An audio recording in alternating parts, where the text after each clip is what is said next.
Every day comes with a new challenge and today's challenge was unexpected. আমি ঘুম থেকে উঠে পাশ ফিরতেই দেখি একটা পোকা আমার বেডের ওপর বসে আছে, হাত পা নাড়াচ্ছে।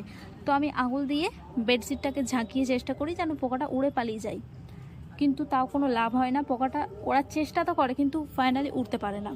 ওকে দেখে আমি বুঝতে পারি যে পোকাটা একদমই হেলদি নয়, ওর মধ্যে কোনো এনার্জি নেই। তো আমি হালকা করে একটা পেনের সাহায্যে ওকে সাবধানে তুলে নিয়ে করিডোরে যাই। ওখানে গিয়ে একটা সেফ প্লেসে ওকে বসিয়ে দিই।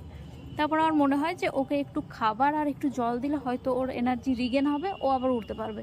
তো আমি একটা ছোট্ট রুটির টুকরো দিই ওকে এখানে, আর তার পাশে এক ঢাকা জলও দিয়েছিলাম ওকে, যেন খেয়ে আস্তে করে আস্তে আস্তে এনার্জি রিগেন করতে পারে। তো প্রথমে যখন আমি ওকে নোটিস করছিলাম তখন আমি দেখি ও আস্তে আস্তে কিন্তু খাচ্ছিল, ব্রেডটাকে টুকটুক টুকটুক টুকটুক করে খাচ্ছিল।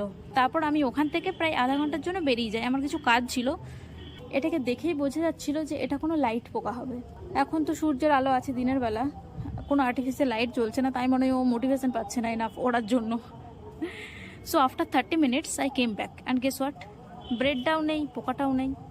Maybe it flew away after gaining energy, or maybe a lizard come and took it.